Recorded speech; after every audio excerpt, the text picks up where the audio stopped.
Local Liquor Commission, please call the roll. Mayor Coos, Here. Mrs. Lorenz, Here. Mr. Nord, Here. Ms. Smith, Here. Ms. Cummings, Here. Mr. Preston, Mr. McCarthy. We have approval of the minutes for the special meeting of November 15th, 2021. A motion for approval, please. Move for approval. Second. Thank you.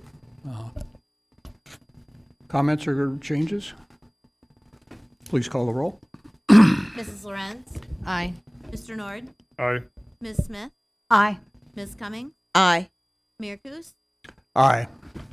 The minutes are approved. The business we have tonight is the annual approval of town liquor licenses.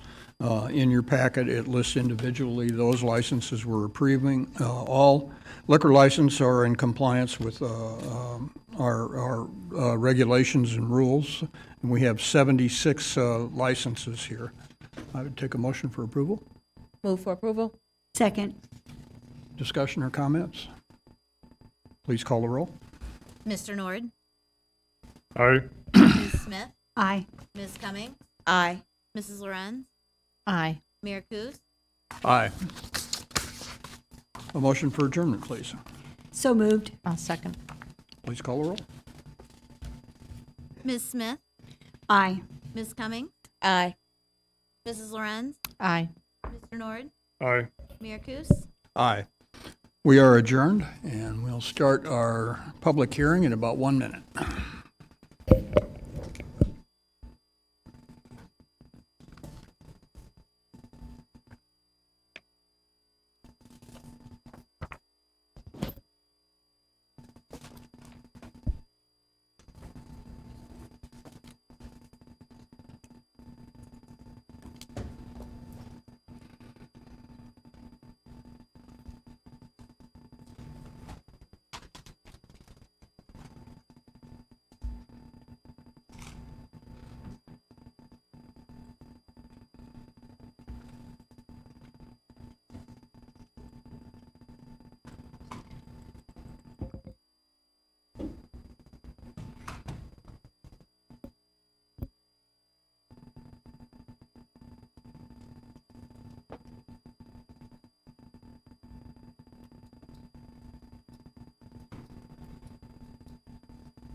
Call to order a public hearing pertaining to an annexation agreement regarding the property at the southwest corner of West College and I-55 having to do with the Yordi mini storage project.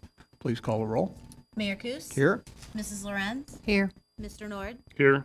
Ms. Smith, Here. Ms. Cummings, Here. Mr. Preston, Mr. McCarthy. Is there anyone here wishing to speak pertaining to an annexation agreement regarding the property at the southwest corner of West College Avenue and I-55? Is there anyone here wishing to speak pertaining to an annexation agreement regarding the property at the southwest corner of West College Avenue and I-55? And third and final time, is there anyone wishing to speak pertaining to an annexation agreement regarding the property at the southwest corner of West College Avenue and I-55? Motion for adjournment. So moved. I'll second. Please call the roll. Mrs. Lorenz, Aye. Mr. Nord, Aye. Ms. Smith, Aye. Ms. Cummings, Aye. Mayor Coos. Aye. We are adjourned, and we will start again right at 7 o'clock.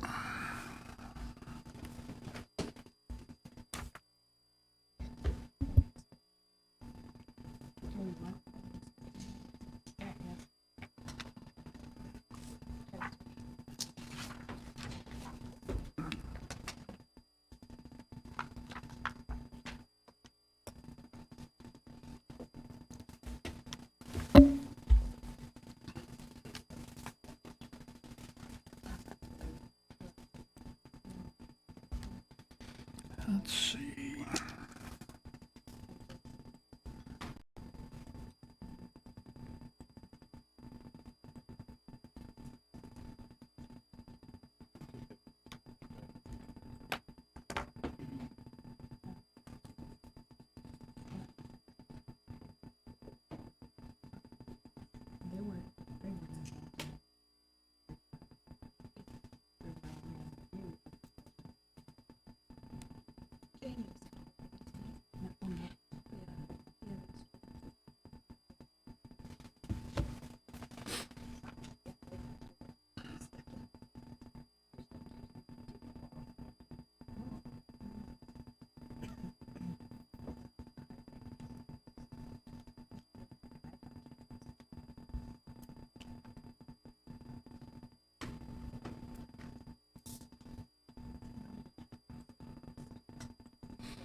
Did you see that?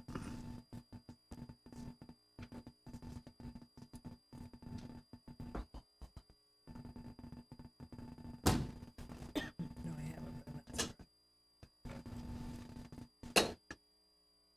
That sounds like a get ready. It was U.S. Conference of Mayors that sent it out. Oh, good.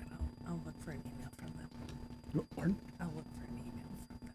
Do you get copied on that too? Okay, good.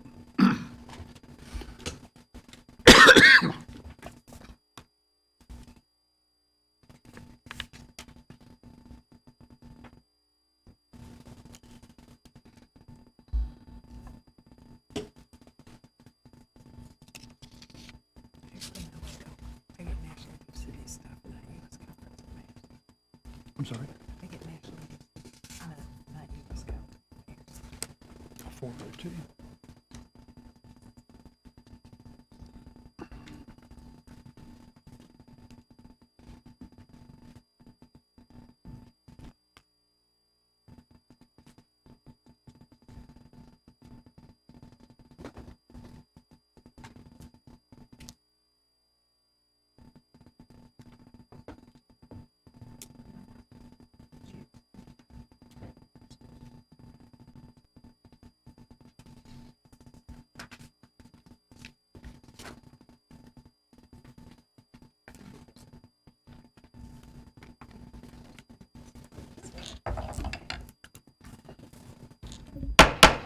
Call to order a meeting for the Normal Town Council for Monday, March 21st, 2022. Please call the roll. Mayor Kus, Here? Mrs. Lorenz, Here. Mr. Nord, Here. Ms. Smith, Here. Ms. Cummings, Here. Mr. Preston, Here. Mr. McCarthy. We'll begin with the Pledge of Allegiance. I pledge allegiance to the flag of the United States of America and to the republic for which it stands, one nation, under God, indivisible, with liberty and justice for all. We have no public comment tonight, so we move to the omnibus agenda, items considered routine, and will be handled with one vote unless a council member would like to pull an item for discussion. Ms. Lorenz? I have a couple, A, B, and E. A, B, and E is in Edward.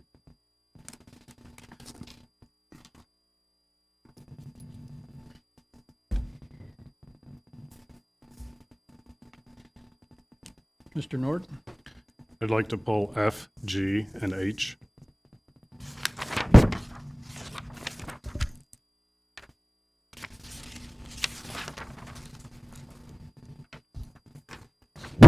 Ms. Smith?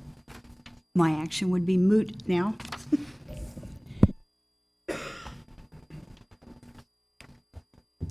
Could I have a motion for approval, please? Move for approval. I'll second that. Thank you. Items to be considered under omnibus are a resolution authorizing the execution of an agreement with Mr. Craig Onsrud for the operation of the Ironwood Golf Course Pro Shop and private golf lessons, a resolution authorizing frame rail replacement and corrosion repairs to a 2014 Pierce fire engine, And a resolution conditionally approving the final plat for Heartland Community College, second edition on West Rab Road. Please call the roll. Mrs. Lorenz, Aye. Mr. Nord, Aye. Ms. Smith, Aye. Ms. Cummings, Aye. Mr. Preston, Aye. Mayor Kus. Aye. Those items are approved. Item A is approval of the minutes of the public hearing of March 7th, 2022, and approval of the minutes of the regular council meeting as of March 7th, 2022. Ms. Lorenz. So moved, please. Second. Ms. Lorenz, I have a question or a clarification on I the, think your microphone is oh, working. okay. I've got a question or clarification on an item on page 6 of the minutes. At the very bottom, it indicates that it was part of the motion that I put on the table for a 1% stepped-in rate increase. And I didn't see any indication of the motion and the vote. Am I overlooking that in the minutes? I am overlooking it. Top of the item. It's I'm where? sorry? It should be at the top of the item. The Okay. motion vote comes first, and then the discussion. Very good. Okay. And I think that was it. So thank you. Further on that item? Please I call the should know roll. that it would be there. I'm sorry. Mr. Nord, Aye. Ms. Smith, Aye. Ms. Cummings, Aye. Mr. Preston, Aye. Mrs. Lorenz, Aye. Mayor Kus. Aye. That item is approved. Item B is a report to receive and file town of normal expenditures for payment as of March 16th, 2022. Ms. Lorenz? So move, please. Second. Thank you. Ms. Lorenz? Okay, I had a couple, and I'm sorry I didn't get these to City Manager Reese sooner. I've got a couple of questions on a large item in the, and I know we approved this, but the $991,372.50 for water capital investment. Could you just remind us of what that is, please? Could you talk into your microphone a little bit louder so I can hear you, Yeah, but I don't. yeah, so, I don't know what's going on here. I gotta find it and. Stark Excavating White Oak / Hovey Water Main. Sure, that's the water main extension that the contract was bid last year and awarded to Stark Excavating. That's part of the looping of the water main Gotcha. on the west side of town. So Stark has the project from White Oak, Hovey to Rivian. And Rivian going north is another contractor. Got it. Whenever you see $1 million check, I just like to double check it. I have just a couple others. In the Water Administration Fund, how often are we billing, do we receive that item for the envelopes and postage? Is that done on a monthly or quarterly, or is that annual? That's on In top of terms page the 16. There's a number of utility billing envelopes. There's one on page 15 and one on page 16. 16. One is $1,384. I don't know how frequently we're purchasing envelopes, Mr. Burkhart, as needed. Okay. And the postage?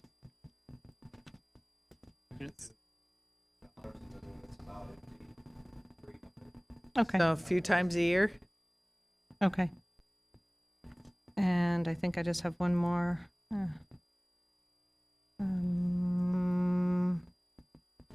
The, under debt service and for financial services, the Hart, Southworth, and Witzman, what was that? Can you tell me the dollar amount or a 10,000. page or Bottom, very last item on page 14. $10,000? Yes.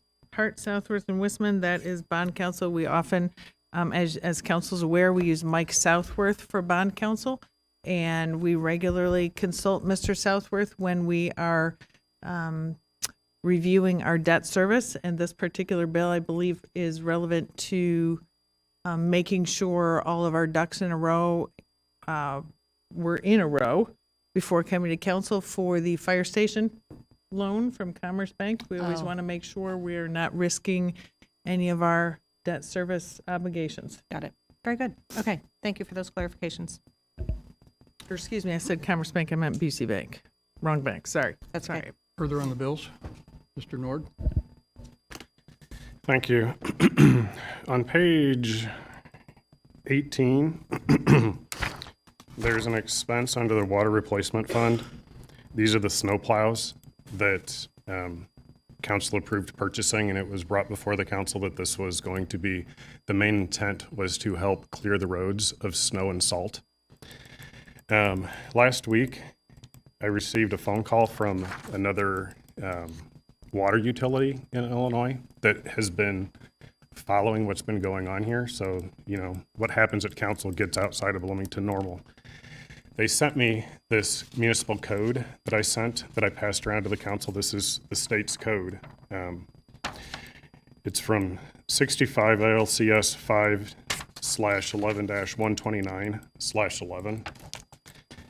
It says that all revenue derived from the operation of a water supply system, improvement or extension constructed or acquired under section 11-129-9 shall be set aside as collected and deposited in a special fund designed as a municipal water fund for the particular locality, which is what we're doing, putting it into a water fund. Then the second part is the part that they highlighted in red. They said, the fund, and this is what the state said, so our state legislature made this law. The fund shall be used only for the purpose of paying the cost of operating and maintaining the water supply system, improvement or extension, providing an adequate depreciation fund, and paying the principal and interest on the bonds issued by the municipality under section 11-129-9 for the purpose of constructing or acquiring the system, improvement, or extension. So, given this by another municipality and saying that this may be an improper use of funds is why I bring this up, because right now we're entering it in that we're using water fund dollars to buy these snowplows. So I just want It's a to point make of council order. aware that this is what's come before. You know, I was going to call a point of order on this earlier, but I'm going to allow Mr. Nord to continue this folly if he chooses to.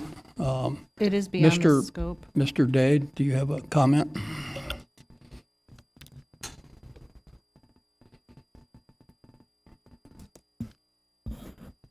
Yeah, I mean, we've addressed the operations of this numerous times in Mr. other Day, you're going to meetings. have to speak into your microphone.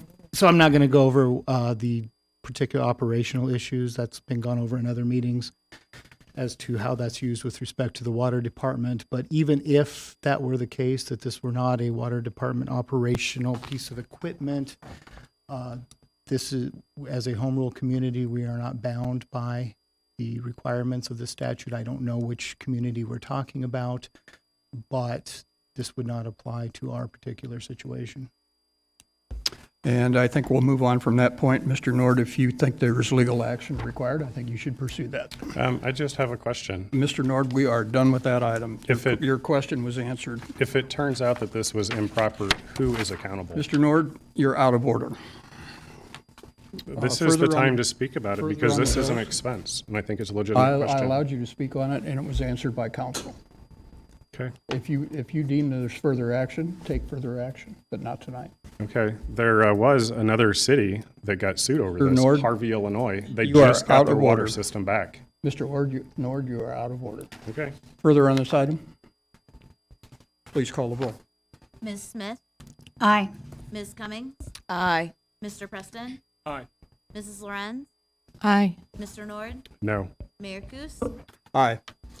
That item is approved. Item E is a resolution to waive the formal bid process and accept a quote from Dangus Fire Company of Amboy, Illinois for the purchase of 11 Bullard TXS thermal imaging cameras and related accessories at a cost of $37,553.65.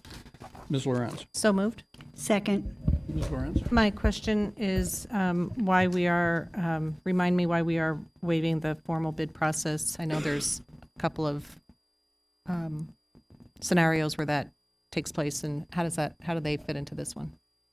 In this particular instance, council always has the authority to waive the formal bidding process. In this particular instance, although the dollar amount comes to $37,000, the fire department did test out the thermal imaging cameras, and rather than go through the formal bidding process. We just got quotes from those 3 providers that we tested their equipment.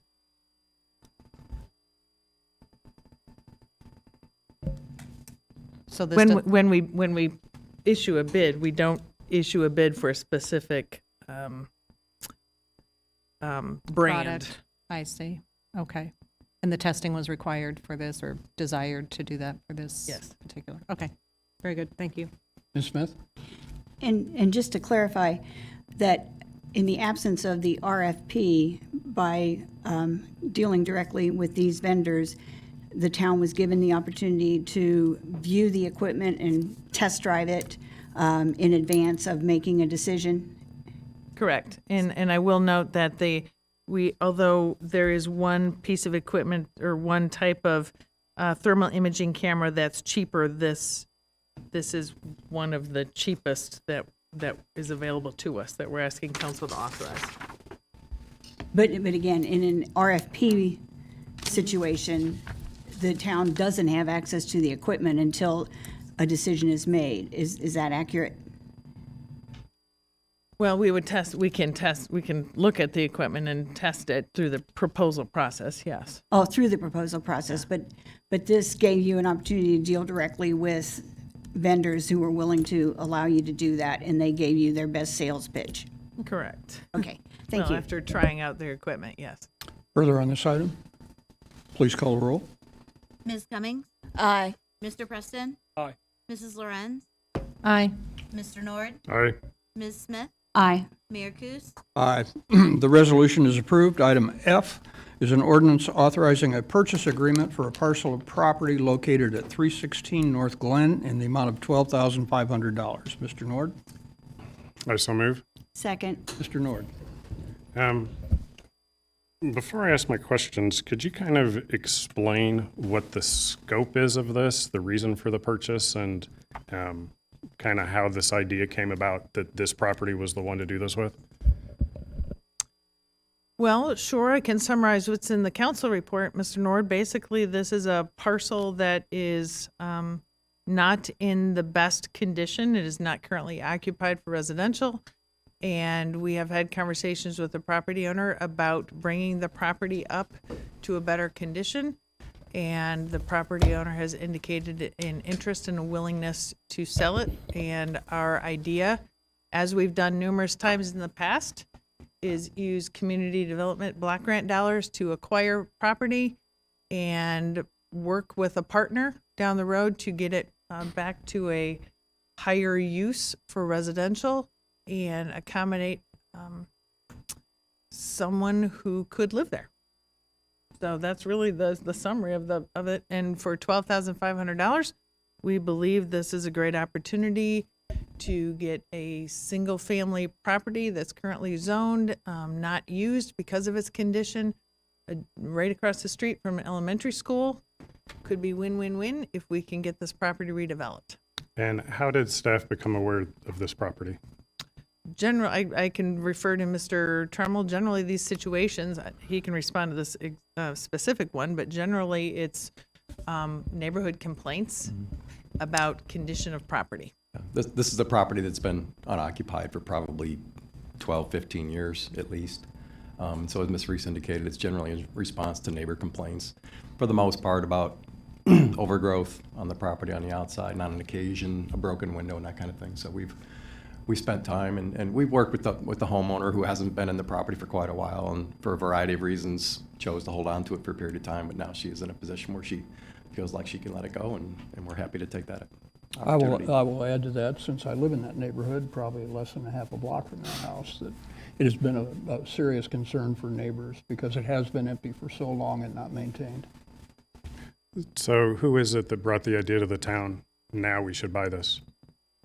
Staff comes up with these ideas and talks with property owners because we have a history. Many council members are aware of this. We have a history as an organization of acquiring properties like this and partnering with Habitat for Humanity, and they redevelop them. And it's been a very successful partnership over the years.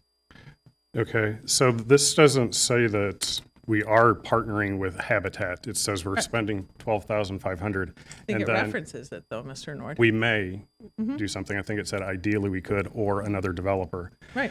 But if we haven't flushed all that out, I mean, we don't know if we're going to have to pay to demolish this, what that cost is. What is the total cost for this? Because if we move the ball forward and buy this, and then now we've got other expenses, I think council and the public should know how much we're looking at getting into.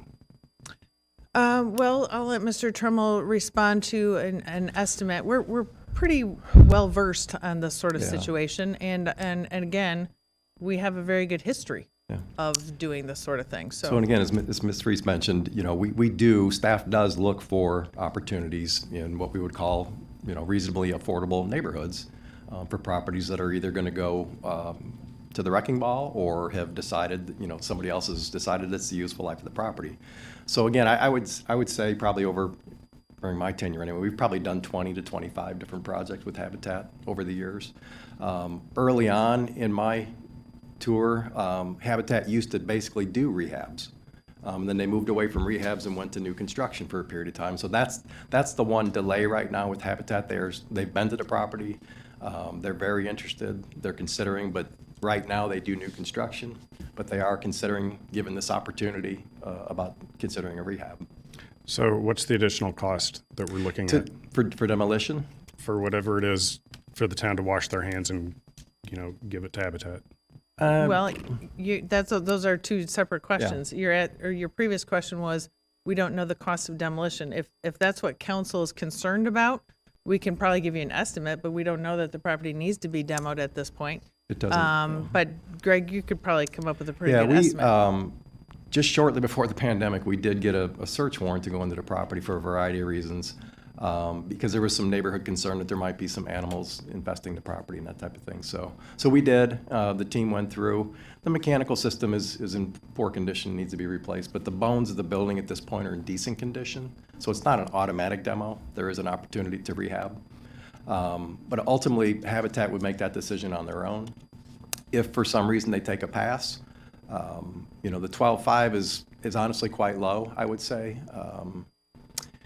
And I think that the owner was just basically interested in covering some back taxes and coming away with a little bit of money.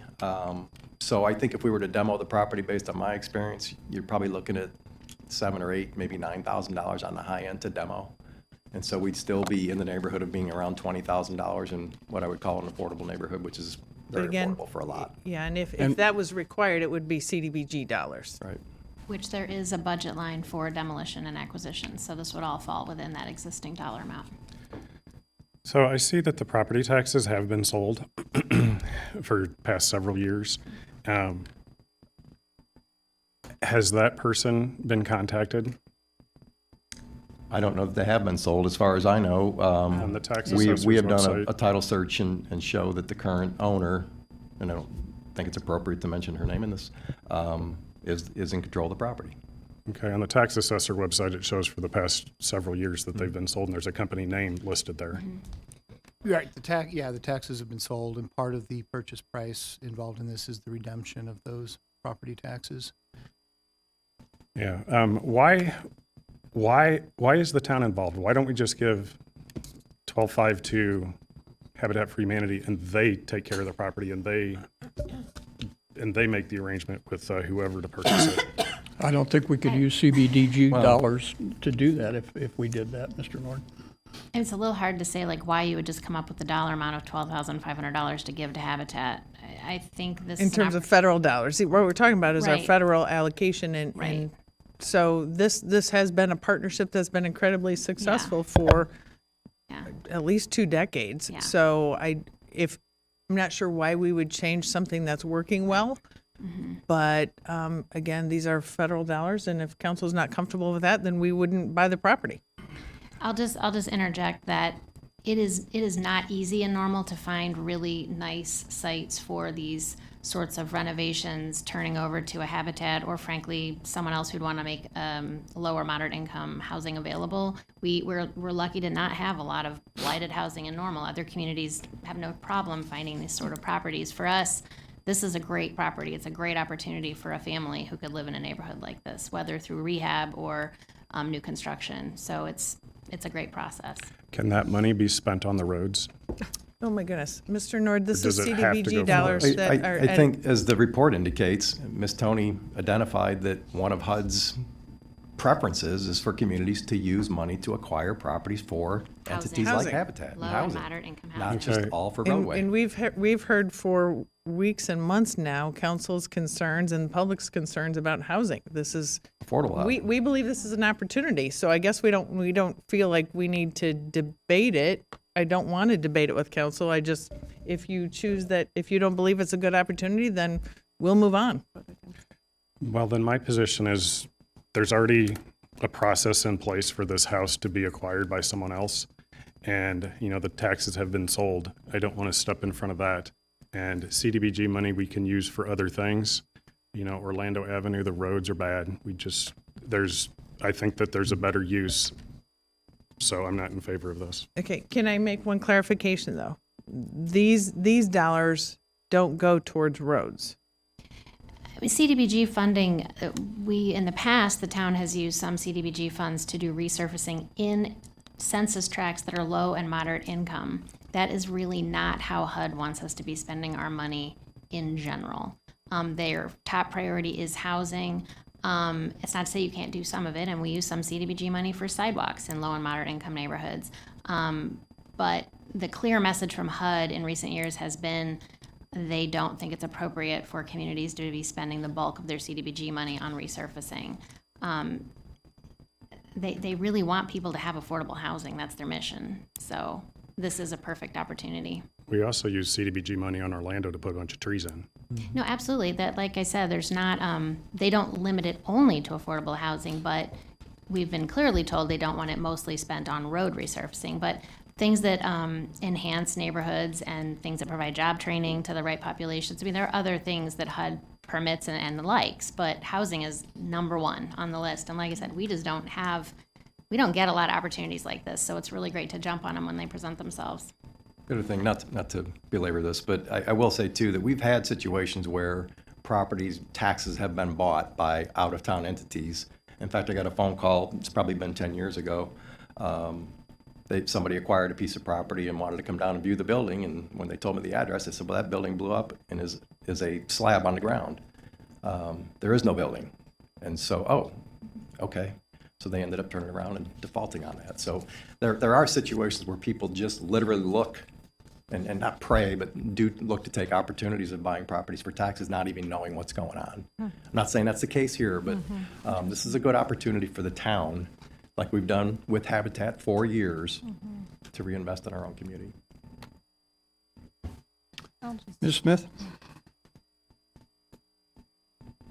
If I may continue a little off topic, in response to my fellow councilperson here, I did attend workshops soliciting public input on the CBG funding, and that included dropping off flyers at multiple locations to solicit greater participation. And at the library that afternoon, it was remarked that there were more people involved in the process than they had seen previously. Everyone was given an opportunity, once they understood what the constraints of the funding program were, to vote with stickers as to what their priority were, and sidewalks in low-income neighborhoods ranked above pavement.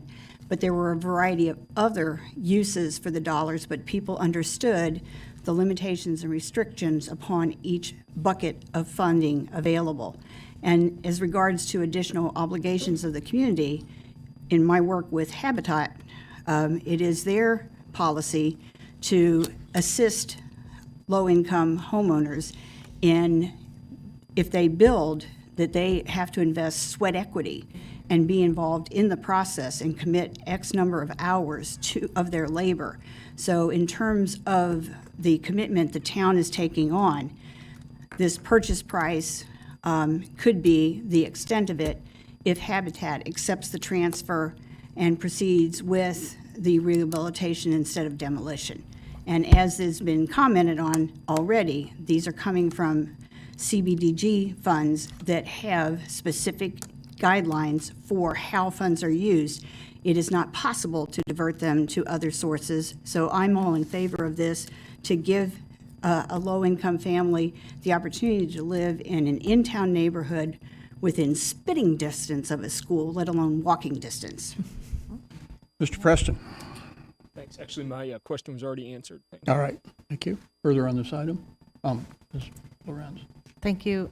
I think this is less about where I think Mr. Nord is trying to make a point that, are we getting into the real estate business? It's less about that. In fact, it's more about community development, which is what the CD of CDBG is, Community Development Block Grant. And so when you think about that, and you think about this money that is granted to municipalities like ours from a federal agency, we have to be good stewards of that money. And I think that's what the staff is saying here, is that this isn't a prime, excellent example of being good stewards of the Community Development Block Grant funds. And for that reason, I think there is more good to this, and it's not really about interfering in any way in the economy of real estate transactions. This is about doing what those funds are intended for. But for our ability to use those funds, this wouldn't happen. This property would stay in a blighted fashion, and it would be worse. My last point, and I've made it before, is that we are in desperate need of affordable housing. So under that circumstance alone, we really need to take a look at doing something like this. And so I'm glad it's happening. I am going to call for a vote. I will remind people we need 5 votes to pass this because it is a land acquisition vote. Please call the roll. Mr. Preston? Aye. Mrs. Lorenz? Aye. Mr. Nord? No. Ms. Smith? Aye. Ms. Cummings? Aye. Mayor Kus? Aye. The ordinance is approved. Item G is a resolution authorizing a contract extension with Cardinal Infrastructure, LLC, for professional services related to federal advocacy and funding. Mr. Nord. I so move. Second. Mr. Nord? This has not been bid out. This has been going on with this individual for over 23 years now, if my math was right. Why isn't this being bid out? How do we know that this is a fair price for the services we get? Well, Mr. Nord, this is a contract extension, so it's not bid out because we're presenting this to council as a 2-year extension of the existing contract. I believe 2 years ago when we came to council with this particular contract that's about ready to expire at the end of March, I believe you asked a very similar question, and our response was, when it pertains to services, we don't have to bid out like one would do if we were purchasing a dump truck or something like that. And I believe that we have tried to explain to council the value that we have received from Cardinal Infrastructure and the quantity of federal dollars and grant allocations that we have received over the years with their assistance and their advocacy with not only our congressional delegation, but also with federal agencies, specifically FRA, FHWA, and the like, has been very fruitful. We've been very successful with those, with our relationship. Almost every council member with a little bit longer tenure, but those that have been on the council for a while have had an experience to speak with representatives of Cardinal Infrastructure in person when we've been in DC, on the phone numerous times, and we have a very good rapport and we've had great success. So I'm not sure that we need, I would not recommend that we go out in 2 years from now, if council approves this, and get proposals from other providers just to say we got proposals. If we were trying to solve a problem, I would say, yes, let's do it. But for now, we're asking for a 2-year extension of an existing contract. Is it best practices to go 23 years without getting competitive bids? I think we that wouldn't- question was just answered, Mr. Nord. I think she fully explained the need to bid that or not bid that. Well, I'm just asking, is that like a best practice for municipalities? It's a best practice for our municipality, Mr. Nord. Okay. In the write-up, it also says that staff will continue to seek additional funding sources to assist in bringing in the underpass project. I thought we already had enough money for that. What's the work that they're going to do to get more funding? How much do we need? And who decided we needed more funding? I'm not sure where that reference is. I believe you when it's in there. It's But I the just don't know where. first paragraph, last sentence of the first paragraph First paragraph, last sentence. on packet page G-1. Oh, well, I can tell you that's an editing error. My guess is that was a carryover from 2 years ago.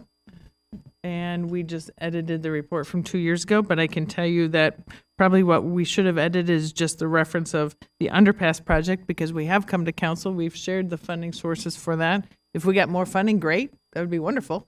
But that's not our focus because we have secured funding. We have talked to Cardinal about numerous other potential projects, though. So what are the projects then that they will be focused on? Well, I believe we've referenced West College, Main Street Corridor, Old Route 66 Tourism, Parks and Rec Programs, Federal Housing. We also have other projects. I believe we've talked about East College being on the radar someday. Trying to think of other projects that we've actually brought to Ms. Graves' attention, but my mind is blank right at the moment. How did the original relationship come about with this contractor? Don't know. I'll defer to Mayor. Do you recall? The Graves, when we were doing uptown planning, one of the consultants who only worked on that project out of New York City said the nature of the project with uptown redevelopment, that Graves and Associates, which was what the firm was called at that time, and was run by Ms. Graves' father, would be a good choice. And they were interviewed and selected to work with the town. Okay, so there was a process then at some point 23 years ago. I'd like to see that process done again. So just for that, I'm not supportive of this. 23 years is far too long to go without getting some competitive bid and see who else is out there. I'm sure there's a plethora of other companies that have come about in the past 23 years that, you know, could give Mr. us some Nord, I will insight. strongly say that I disagree with you on that we do go through a process. Every 2 years, we look at that, and we look at the history of our working relationship with the Cardinal Infrastructure and Graves and Associates from previous years.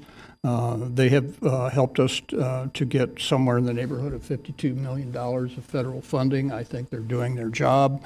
They're quite affordable. They're very nimble. They're very well in place to understand the process to do these and find grants. So to say that we don't go through any process is a misstatement.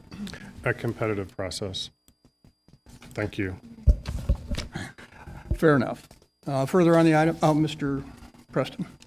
Thanks, Mayor. Just a question to make sure I'm understanding right. The price that is proposed in this 2-year extension is no different than what has been paid in this previous 2-year cycle. Is that right? There's no price increase at all. It's remaining flat.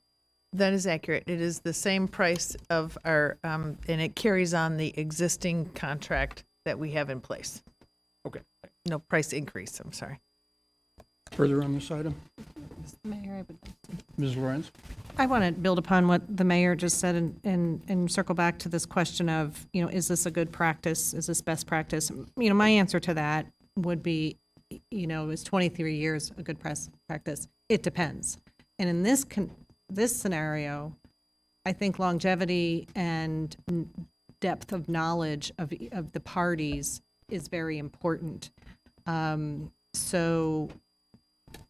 We have demonstrated where, and I think it was a state-based firm that we were working with for a period of time, where if they don't deliver, then we don't renew the contract. And we did that within the last couple of years. There was a state-based agency that we were working with to see if they could help us get some state funds and grants, and it really wasn't working out. And so we said, okay, we tried and it didn't work. And so we move on.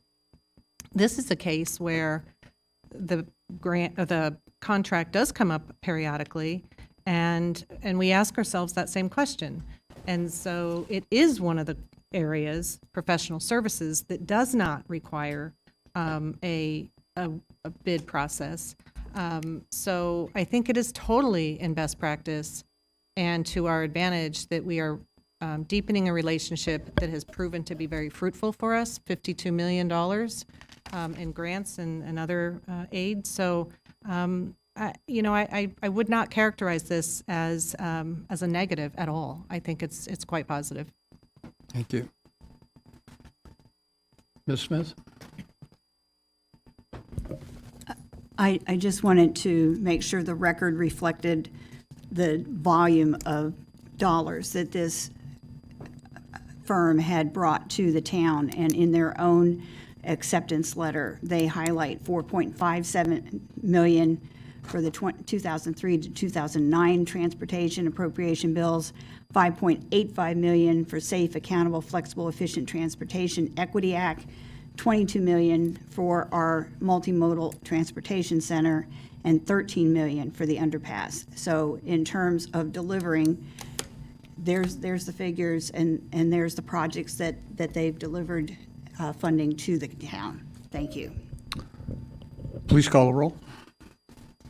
Mrs. Lorenz? Aye. Mr. Nord? No. Ms. Smith? Aye. Ms. Cummings? Aye. Mr. Preston? Aye. Mayor Kus? Aye. The resolution is approved. Item H is a resolution authorizing the acceptance of a proposal from MCCI to implement Laserfish electronic content management solution for a total of $211,780, including a one-time cost of $158,305 and an annual licensing cost of $53,475. Mr. Nord? I so move. Second. Mr. Nord? So we're going to spend quite a bit of money and then $54,000 a year thereafter. My question is, once this gets implemented, I assume it's going to streamline processes, is what it says. How many FTEs will this free up? I can't tell council that this will set us up to eliminate any positions, honestly. I've been telling council for quite some time that we're understaffed right now. So yes, will it help our organization and streamline processes? Absolutely, but we're always doing more. And council always wants us to do more, and we're always trying to expand what we do and do it better. So I can't, I'm not prepared to make a commitment that buying the software, which is our document management system, will eliminate any positions we have. What this will do, it will likely allow our innovation and technology technical staff to be freed up to address other things because they've been spending time putting out fires with our existing system that is not functioning to the extent it needs to function right now. So I will invite Ms. Gadaraju to come forward if council has specific questions about why this particular software and this particular package makes sense. Can I finish asking my question? Sure. Okay. So, not saying we're going to eliminate positions, but how much time does this free up for people that use it? Are we talking like half an FTE, a quarter FTE across so many departments? I mean, what is the financial benefit or the benefit for the town staffing-wise for streamlining this? I can't equate that directly to a position. I'm sorry that I'm unable to do that. And I guess I'll ask Ms. Gadaraju in terms of how much time does her staff right now work on trying to put out and solve problems with our current system, which needs to be replaced. Yes. So, and just for council's awareness, this is a system that supports the entire enterprise. And we have records retention obligations and we have records management, and that's what this system is for. Absolutely, yes, thank you. So it absolutely streamlines operations. What it does is, so the town had an electronic document content management system since 2006 for over 15 years, has many different types of documents in it. A document management system helps us search for the right type of document associated with our enterprise applications. In years past, it has been our financial system. Recently, the current the document management system has been bought out by a different vendor. So unfortunately, the migration from existing to the new hasn't been smooth. We've been testing it for 2 years, and at the end, we've determined that that system not only functions the way it used to function all these years, but also puts severe burden on us as a community, as a city, as an organization. We have been accumulating more and more digital content. At the time when we need a better management system, our current system was limiting us from being able to do that. So this new system not only streamlines the process for us, but it also allows us to have additional departments better manage their documents. So in other words, the system will allow for better records as well as documents management. Okay, so we were going down a different route. We found that that just wasn't going to work, and that's why we're switching to a different vendor or a different software program. Correct, yes. Okay. Because our current system was purchased by a different company. Correct, yes. And migrating to their new system, which we had to do yeah. because our old vendor didn't exist anymore. The Correct. new system doesn't function yeah. and meet our needs as well. Correct. So what's the rollout time for this? Are we looking at another 2 years to find out if this doesn't work, then we go to solution C? I mean, is there the time frame they gave? No, so with Laserfish, we have, when we published an RFP, we of course have a 6-page length of technical and functional requirements that we wanted the new system to fulfill. And we have vetted many different proposals, and we've reached out to several communities, municipalities particularly, who've been using this system, some for nearly 20 years, and are extremely pleased with how this system not only worked for them back 15 years ago, but the way they are researching and investing in the product to keep meeting the new content management needs. Okay. I hope in 2 years we're not talking about a new solution. Then my last question is, we're being asked to essentially waive bidding requirements for the installer. Is that right? No, we went through an RFP process, so we are asking the council to authorize a selection of the final vendor.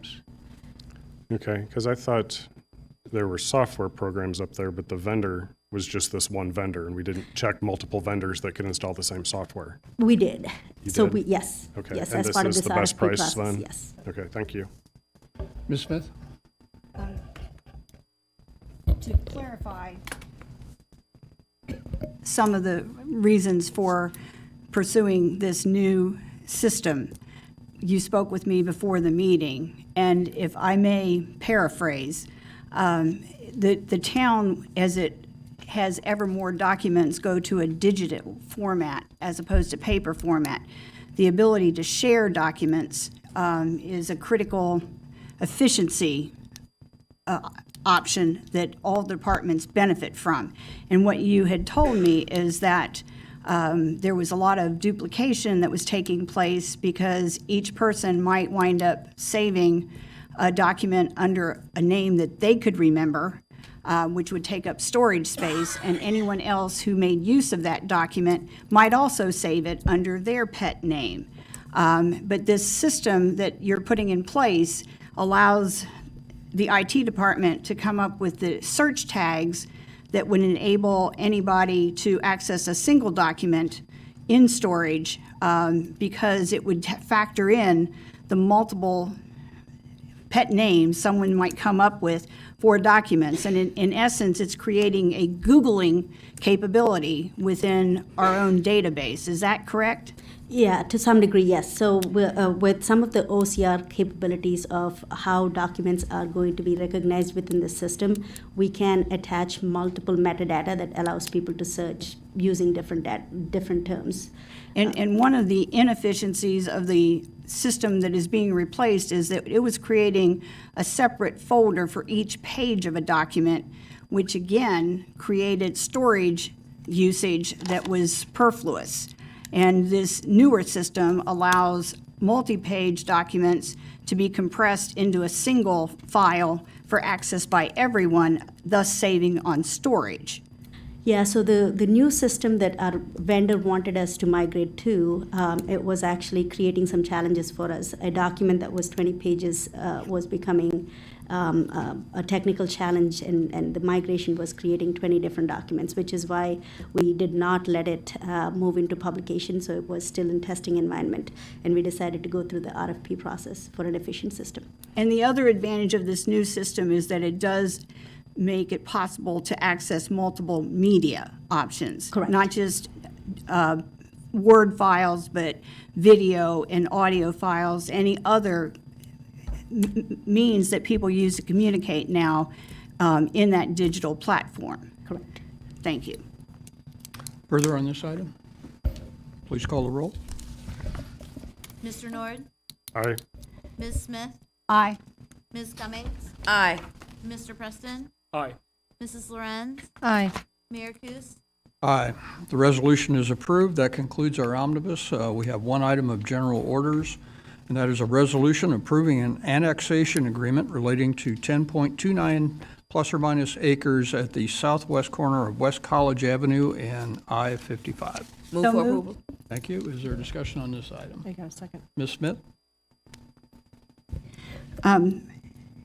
So the plan for this property is a specific use for storage units. And there is water access on the site now, but there's no, it's not envisioned to acquire any sewer needs because of the limited use to those storage units? Okay. Correct. Yes, correct. There's not water service to the property right now either, but it is a building code or a fire code requirement that they would have essentially a fire hydrant system that supports the property. But the people who are storing items in those buildings would see no need for They for would water have no use. access to water. Okay, thank you. Further on this item? Mr. Nord? Well, thank you. So from the annexation agreement, are they restricted to only one use to storage Yep. that's going to be Yes. zoned B1, but they can't do all the things that they're entitled to in B1? That's correct. Why is that? That's what they agreed to. But why did the town We want to do didn't. that? We didn't direct them that way. We just told them that was their interest in developing the property. We said it would have to be annexed. B1 zoning is what would facilitate this type of development. B1 zoning has 130 different uses in it. And we suggested to the applicant that paring it down and basically identifying what you're going to do would be a great benefit to you as far as getting the property through the planning commission and ultimately in front of you for consideration. And I might add, because it is adjacent to residential, it made sense to identify the use so that the residential neighbors immediately to the assurances. west would have an idea of what the plans were for the property. So fast forward 50 years, or fast forward into the future, the property is no longer stored. Somebody wants to do something else with it. What can they do? Because They it's can zoned as get- B1, but Fast forward 6 months, they can come back through the planning commission and council and get a different use approved for the property. There'd be a public process. Be a public public, go process, back to the right. planning commission and then back to council. So But the every, agreement only lasts 20 years, so 50 years from now, it will still have B1 zoning, but the agreement Would it have expired? would have expired. are there other, I mean, do most properties in town have that same limitation on them? A lot of properties, when they're annexed, come in under an agreement, and that is the town's opportunity to exercise the most control over what happens. And if we determine that we think this is the best thing for that area, then the agreement ensures that that's what will happen for 20 years. So it's to the benefit of presumably to the community, that this is something the neighbors are happy with. It's pinned down exactly. They know what it's going to be. So it's not uncommon at all. Yeah, and on the flip side, in this case, we could have suggested B1 zoning and say you could take your chances. And Mr. Yordi wanted assurances, what is my best bet to get this project approved? And we said, well, if you can identify specifically what you want to do with the property, and that's what can be relayed to planning commission and council, that's probably your safest bet. And that was the direction he chose to go. What would have been the downside? I mean, what is the risk? And why would somebody have said no? You mean, why would anyone in the public say no or on the council say no? I mean, you guys, why would you have said no, Well, that if it's your you best look at- chance to take it with if- such a narrow focus With instead of? just B1, it's open to well over 100 different uses, so the neighbors would have no idea, is it gonna be a 24/7 gas station or restaurant? Is it gonna be, anything that you can do in B1? This just provides the most information and the most assurance to people. Yeah, that's the same issue that, every other property has. And like when One North Plaza came through, they were worried as well, and you wanted it as wide as possible. And now we're doing something different. Well, Mr. But- Nord, I would suggest if this is a serious concern, that you amend this and send it back through the public process. I'm just asking why the town's making this Well, you restrictive. seem to have a very serious concern about it. My next question is, I think it is a serious concern because this affects anybody bringing property to the town saying, hey, this property or that wants to build in town, they identify a property that says B1, they assume that they can do things that B1 says, and then they find out later that they can't. And that then is very unique, I would Well, say. if I could jump in, I think what would be unique is, what's unique is the property owner interested in identifying specifically the one specific use he would like to do with the property and agreeing to an annexation agreement that identifies that for 20 years.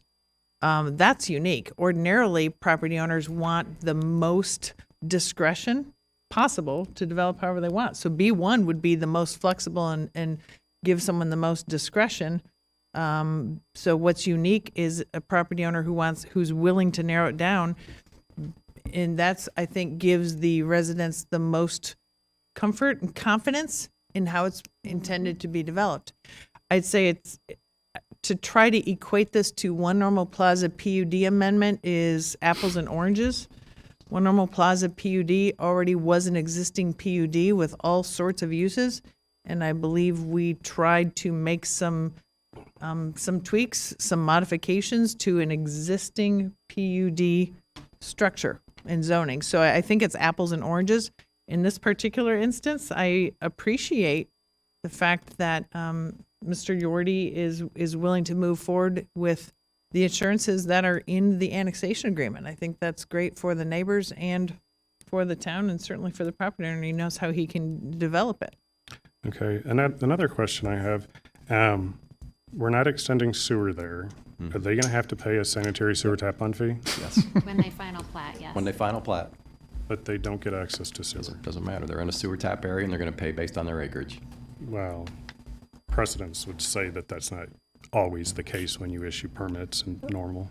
Not talking about permits, we're talking about subdivision. Okay. What's the benefit of bringing this to normal versus leaving it in the county? Do they have to do this?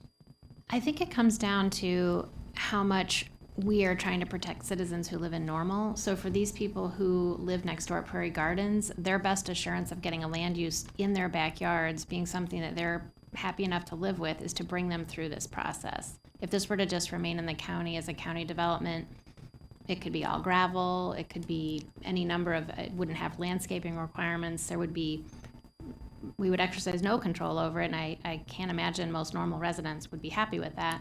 So that's why we told him, if you want to develop this property, you're going to need to annex and come through an agreement process. Did anybody complain, any of the neighbors? I had several neighbors ask me questions. They called and asked questions. I know Mr. Yordi spoke with neighbors, and at the end of the day, nobody registered any concerns after I explained how the property would be developed. So I think it would be safe to say they're not concerned or not very There were concerned. half a dozen that showed up at the actual planning commission meeting and did not raise any objections at all. Okay. So if this were done under the county with the same zoning, what's the benefit to bring this into the town if he does it exactly the It's same way? his choice. His choice, okay. I mean, we don't have to permit the development to happen there without annexing and requiring that our code be followed. There wasn't an option for him to just say, I don't want to come into the town. It's within our 1.5 mile jurisdiction where we exercise subdivision control. Yes, that's correct. Yeah, we've got subdivision control within 1.5 miles of our borders, so this was our way of controlling this particular piece of property. So if he decided to just take this through the county, would the town then exercise that opportunity to say, no, you can't do it? Yes. Mhm. Okay. I think that's Further on this item, unfortunate. please call the roll. Ms. Smith? Aye. Ms. Cummings? Aye. Mr. Preston? Aye. Mrs. Lorenz? Aye. Mr. Nord? Aye. Mayor Kus? Aye. The resolution is approved. We have no new business tonight. We have no public commenters for post-meeting, so before taking a motion for adjournment, are there concerns or comments? Motion for adjournment, please. So moved. Second? Please call the roll. Ms. Cummings? Aye. Mr. Preston? Aye. Mrs. Lorenz? Aye. Mr. Nord? Aye. Ms. Smith? Aye. Mayor Kus? Aye. We are adjourned. Thank you.